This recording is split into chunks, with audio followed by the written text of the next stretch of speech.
تو اب دیکھیے یہ بھی حدیث ہے جامع ترمذی کی.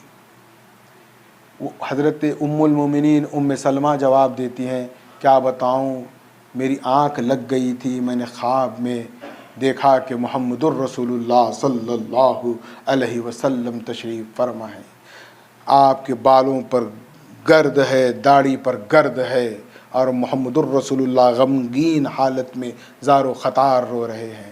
میں نے پوچھا یا رسول اللہ آپ کو کیا ہوا ہے؟ رسول اللہ نے کہا کیا بتاؤں بی بی, ظالموں نے میرے بچے حسین کو کربلا میں قتل کر دیا.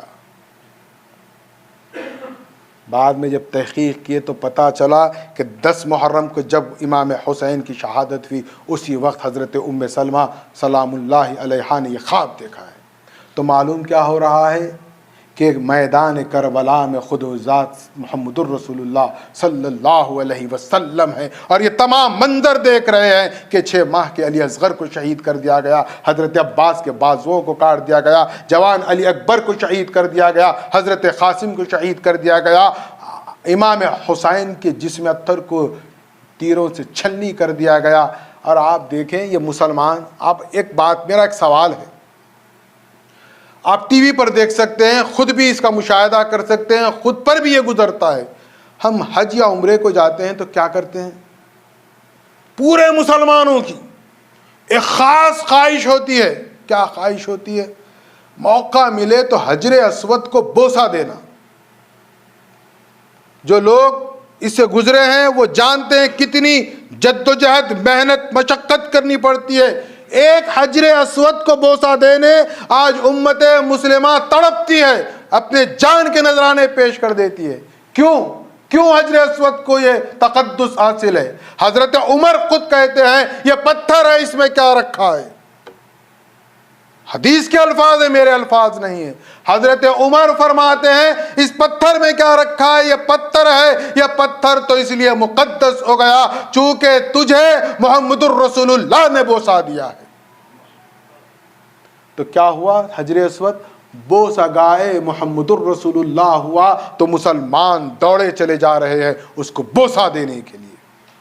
ایک مرتبہ رسول اللہ نے ایک پتھر کو بوسہ دیا تو امت کا یہ حال ہے. تصور کریں وہ نازک سی کومل سی امام حسین کی گردن کو محمد الرسول اللہ نے کتنی مرتبہ بوسہ نہیں دیا, کتنی مرتبہ پیار نہیں کیا, کتنی مرتبہ آپ نے اس گردن کو نہیں سہلایا, اور ظالموں نے میدان کربلا میں اسی گردن پر تیر اور تلوار چلا کر جسم کے 2 ٹکڑے کر دیے.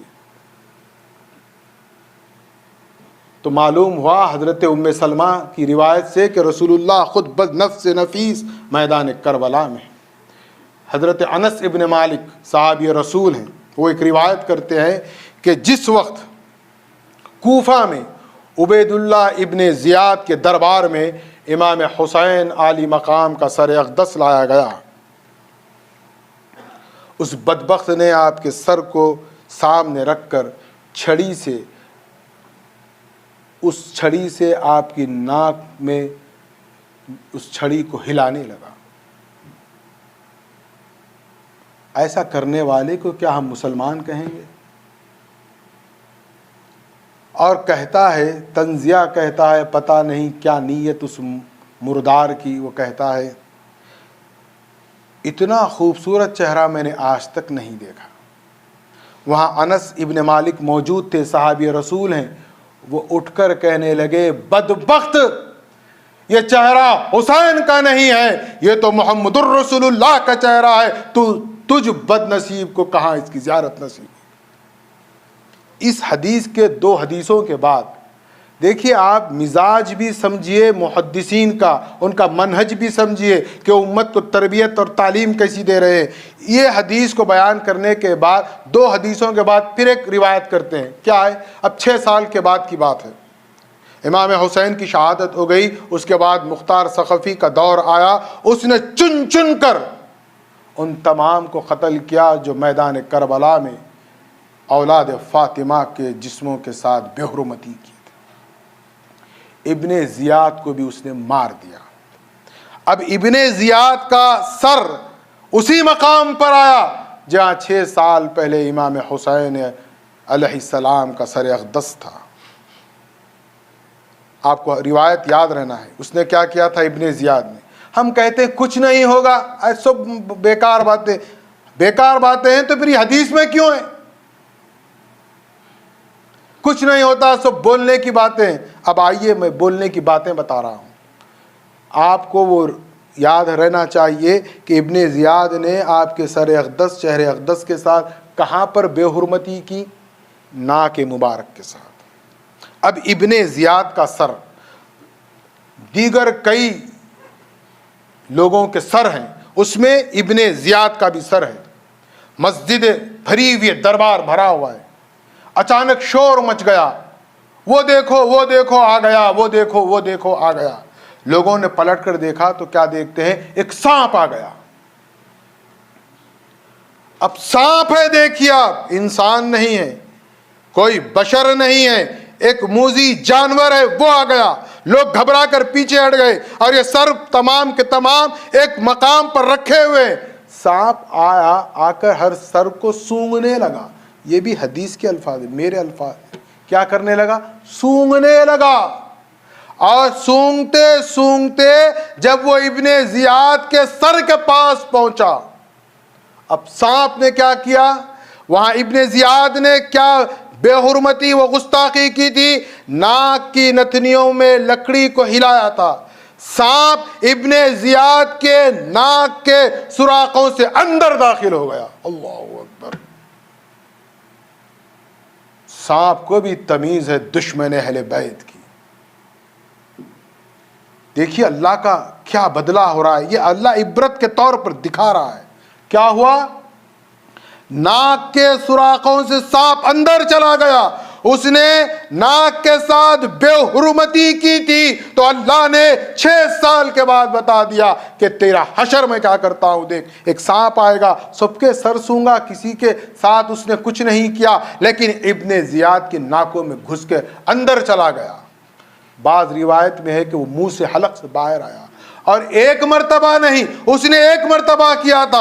ابن زیاد نے جب جو بے حرمتی کی تھی وہ ایک مرتبہ کی تھی, لیکن یہاں پر کوفے کے دربار میں ابن زیاد کے ساتھ یہ سانپ کا واقعہ 3 مرتبہ ہوا ہے. تو آپ اندازہ کریں کہ دشمن حسین کا کیا انجام ہوتا ہے. اچھا, اس کے سر کو پھر مدینہ بھیجا گیا. امام زین العابدین کو کہا گیا ہے, اطلاع دی گئی کہ ابن زیاد کا سر آیا ہے.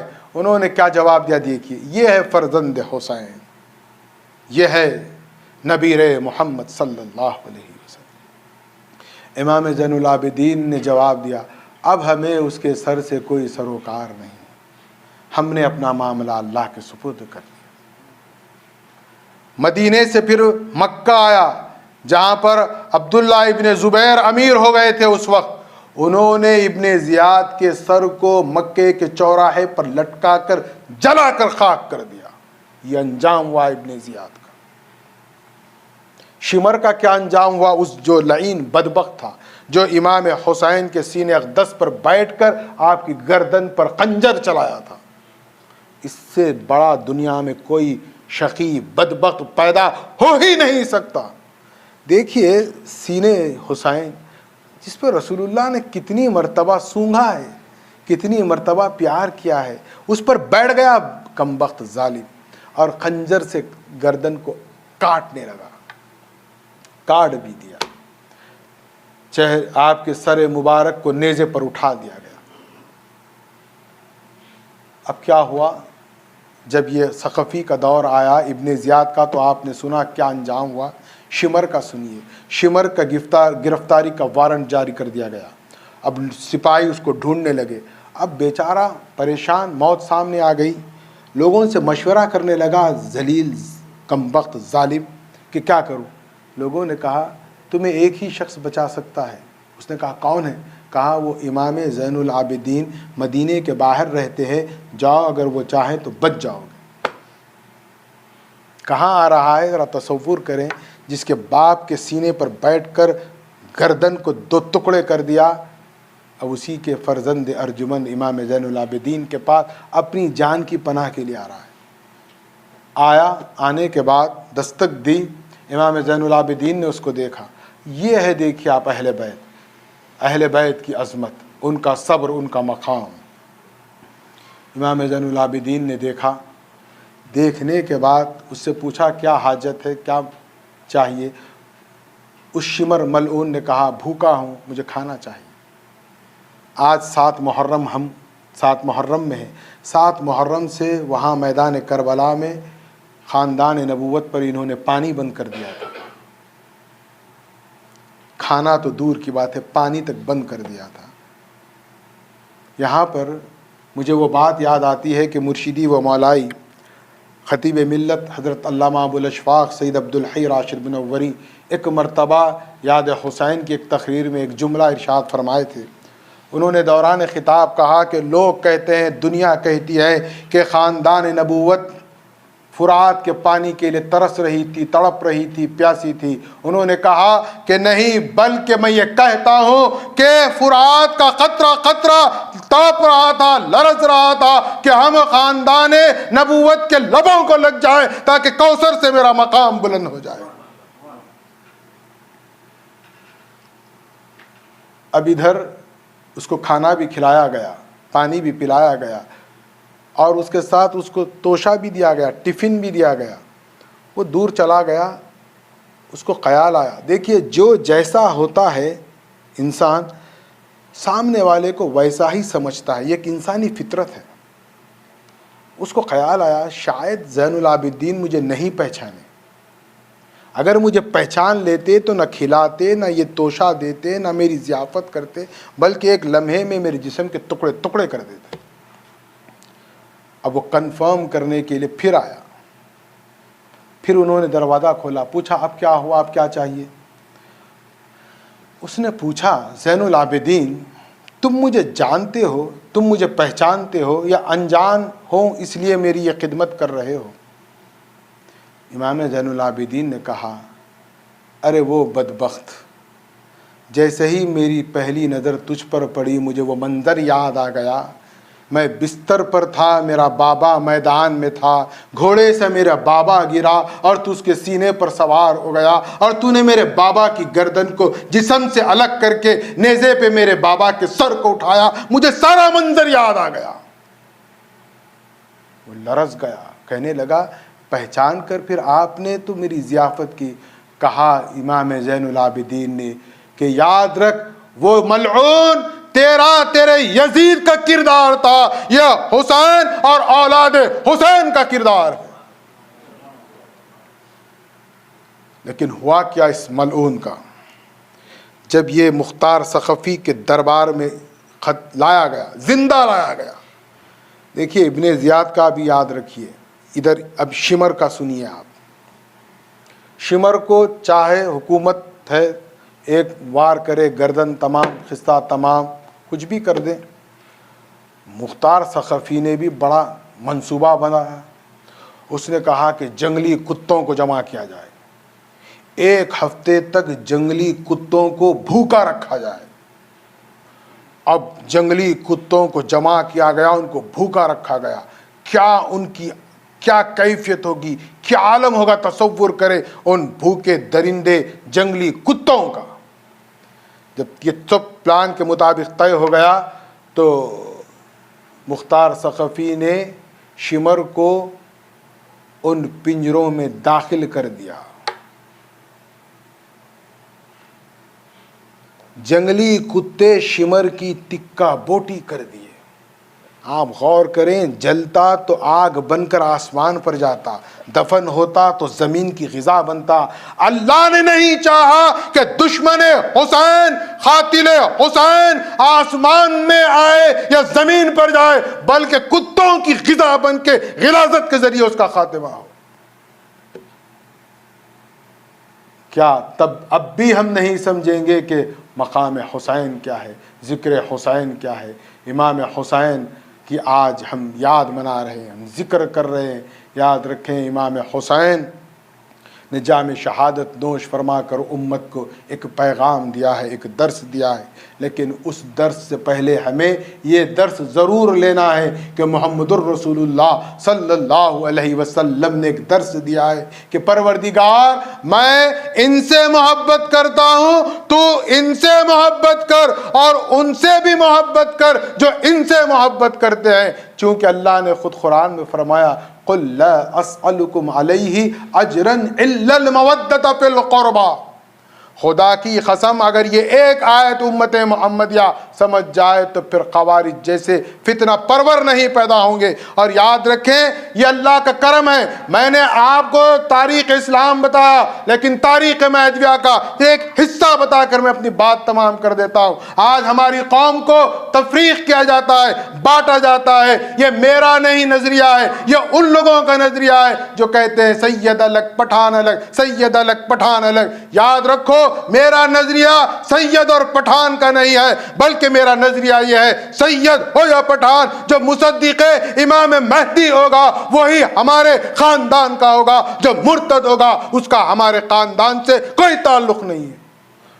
سید اور پٹھان کی تفریق نہیں ہے۔ اور یاد رکھو پٹھانوں میں جو ہے اہل بیت کی عظمت و محبت ہے، میں سمجھتا ہوں روئے زمین میں کسی کے پاس بھی وہ عظمت و محبت نہیں ہے۔ ثبوت دیتا ہوں میں، لے کر جائیے۔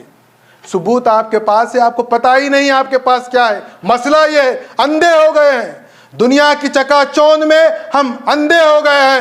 اے قوم افغان، میں آپ کو بتا رہا ہوں کہ اہل بیت کی عظمت جو قوم افغان مہدوی پٹھانوں میں ہے، روئے زمین میں پر بسنے والے کسی بھی مسلمان طبقے میں نہیں ہے۔ ثبوت دیتا ہوں، آپ لے کر جائیں۔ آپ کسی بھی پٹھان کا نام پوچھئے کبھی، ہر پٹھان کا نام میں 5 نامیں ہوتے ہیں بس اطراف میں۔ کسی بھی پٹھان کا آپ نام لے لیں، بشرطے کہ وہ مہدوی پٹھان ہو۔ کیا ہوگا؟ کیا نام ہے؟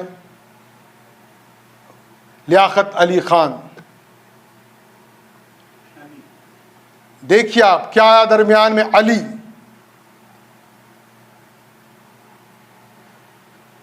محمد بہادر خان، کیا آیا پہلے؟ محمد۔ آپ کو یہ 5 نام ملیں گے، آپ جائیے اپنے اپنے ناموں کو چیک کر لیجئے۔ محمد، مہدی، حسن، حسین، علی۔ ہر مرد پٹھان کے بچے کے نام میں یہ نام ضرور ملیں گے۔ اچھا خواتین بھی پیچھے نہیں ہیں، ہر پٹھانی کے نام میں فاطمہ آپ کو ضرور نظر آئے گا، چونکہ ان کے خون میں، ان کے رگوں میں ان کے آبا و اجداد نے یہ بسا دیا ہے کہ تم کچھ بھی رہو، یاد رکھو اپنے نام کے ساتھ اہل بیت کا نام ضرور رکھنا۔ تم بخشے جاؤ یا نہ بخشے جاؤ، تمہاری نام کی وجہ سے اللہ تم کو بخش دے گا۔ یہ ہماری قوم ہے، قوم مہدویہ عالم اسلام کی ایک منفرد قوم کا نام ہے۔ خدا را خوارج کی ذہنیت رکھنے والوں، سید پٹھان کی بات مت کرو۔ سید اور پٹھان کی بات ہماری تاریخ میں نہیں ہے، نہ ہماری تعلیم میں ہے۔ ہمارے پاس ایک ہی خاندان ہے، محبت اہل بیت، دشمن اہل بیت، مصدق امام مہدی، مرتد امام مہدی، بس یہی ہے، اس کے علاوہ اور کچھ نہیں ہے۔ اللہ ہمیں اس شان سے جلائے کہ ہم ذکر حسین کرتے ہوئے چلے جائیں اور اس تصور سے ذکر حسین کریں۔ ہم یہاں یا حسین کہیں، ادھر محمد الرسول اللہ مسکراتے جائیں، ہمیں دعائیں دیتے جائیں۔ وآخر دعوانا الحمدللہ رب العالمین۔